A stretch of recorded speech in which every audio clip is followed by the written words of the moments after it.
Hi there, welcome to the latest episode of my 10-minute moan. The topic of this 10-minute moan is quite an extraordinary video I found on X earlier today, and it tells you what some people, Arabs in the Middle East, think of Hezbollah, and more importantly, what they think of Hezbollah being attacked by Israel over the last week. So what happened, I'm on Twitter and I'm just going through my timeline and I found this video from a page that I'd never seen before called The Free Press. And I've since looked at their website and I'll be a regular visitor to both their Twitter page and their website. In this video, they let some Arabs in an area of Syria which they're actually out the road and out of harm's way from Hezbollah, and they tell you exactly what they think of them. So before I discuss the video, might as well show you it.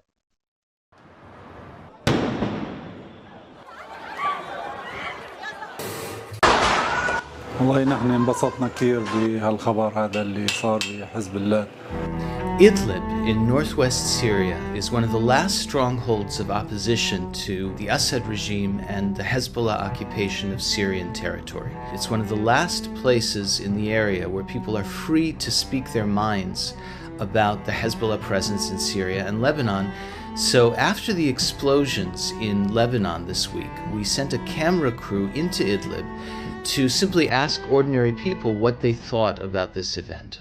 والله إنه بيستاهلوا وكان خبر مفرح. نحن ما بنشمت فيهم بس هالشيء من مستاهلينه لأنه تشردنا، التشرد اللي صار علينا والتهجير وحرق البيوت والكذا، وهجر العالم من بيوتها ومن ضياعها، يعني مع نظام المجرم بشار الأسد. لأنهم يعني شاركوا بقتل السوريين والسنة بشكل عام وظلموا كثير. واليوم هن يعني عم يحتلوا أراضي سورية وعم يغتصبوها من أهلها اغتصاب يعني. وبالنسبة للي صار كنا متوقعينه بس ما توقعنا انه يكون في لهالدرجه هشاشه بالنظام الحكم عند حزب الله والسياسيين او اي شيء عندهم. اتمنى انه بهالفرصه هي انه احنا صارت لنا فرصه لا تعوض. احنا بما انه التهوا هناك ببعضهم وفقدوا التواصل بين بعضهم العناصر، نغتنم الفرصه.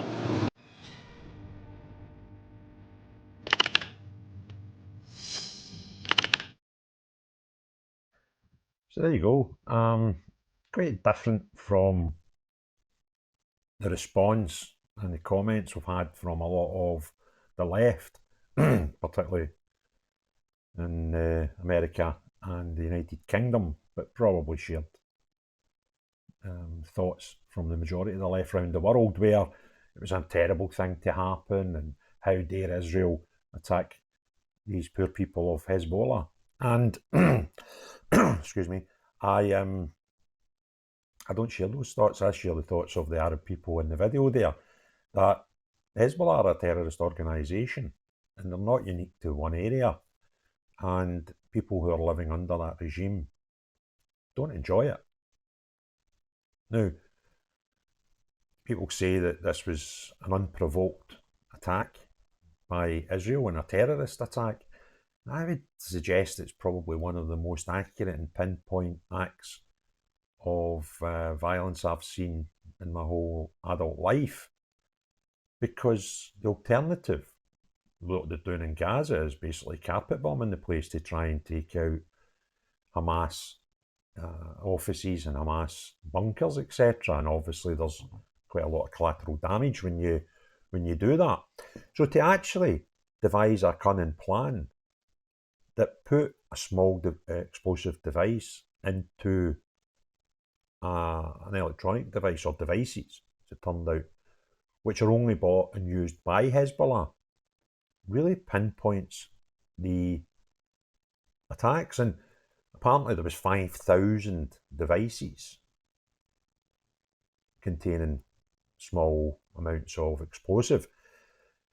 And to have only 12 deaths from that shows you how much of a collateral damage they're going to cause, because if only 12 out of 5,000 that are on people's belongings exploded and killed, I know obviously there was thousands injured, but that'll tell you how unlikely it would be for any collateral damage from these explosives. And we've had flung in our faces that 2 children died, but I've already seen news that one of those was 16, and in a lot of countries that's an adult age, and an actual Hezbollah agent.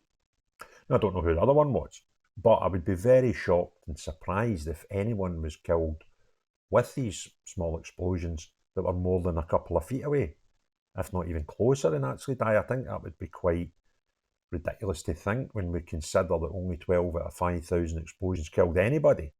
So I think it is fair to assume that anybody who did die had the devices on them in a pocket or in their hand or whatever. So I would quite like to know who this other child was that passed away, because one of the 2 that were claimed to have died appears to be 16 and a Hezbollah member. These devices apparently were bought by Hezbollah, distributed by Hezbollah, and given to agents of Hezbollah. So I would find it quite surprising if any non-agents had them. And some people say, oh, I mean, these people were buying these things and they're innocent. No. They were bought in a consignment, bought from Hezbollah and distributed by Hezbollah. I doubt they were given the pagers to give instructions from Hezbollah hierarchy to people who were not in Hezbollah. It would seem quite strange to do that. But as I say, I just think it was, from a planning point of view, very specific in its targeting.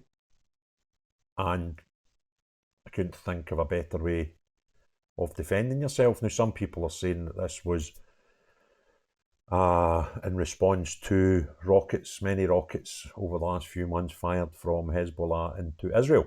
So therefore it was retaliatory.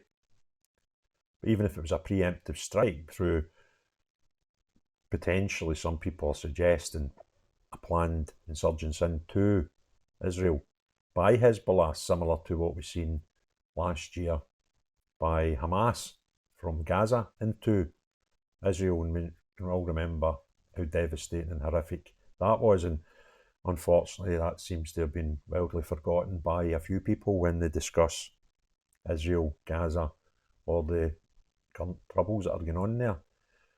And there is suggestions that that's what Hezbollah were planning and doing from the north of Israel, and carry out the same sort of destruction and devastation on inhabitants, Jewish and Israeli inhabitants in the north of Israel.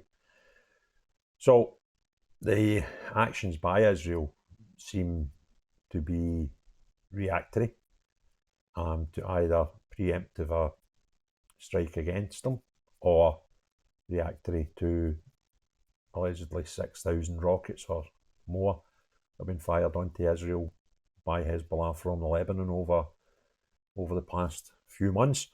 But I think as a way of striking your opposition, I don't think I've ever seen such a pinpoint accurate way of doing that with little to zero chance of collateral damage. So I'll play out the video again at the end so you can see it. But if you've enjoyed the video, please give it a thumbs up. If you've not already done so, please consider subscribing and hit the notifications bell, and give me comments below. And in the comments section, I'll put a link to the contributor of this video, the good website, and I'll be following on Twitter. So, unless you're Hezbollah, Hamas, or any of the terrorists all around the world who are a threat to the West, as long as you're not them. Everyone else, have a great day. Cheerio bye now.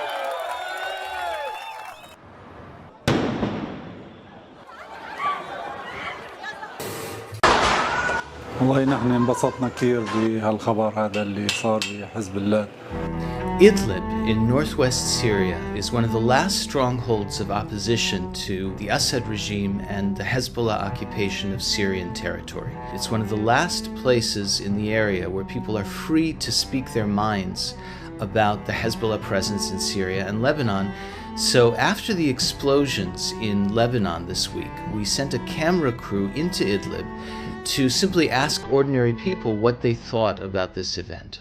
والله إنه بيستاهلوا وكان خبر مفرح. نحن ما بنشمت فيهم بس هالشيء مني مستاهلينه لأنه تشردنا، التشرد اللي صار علينا والتهجير وحرق البيوت والكذا، وهجر العالم من بيوتها ومن ضياعها يعني مع نظام المجرم بشار الأسد. لأنهم يعني شاركوا بقتل السوريين والسنة بشكل عام وظلموا كثير. واليوم هن يعني عم يحتلوا أراضي سورية وعم يغتصبوها من أهلها اغتصاب يعني.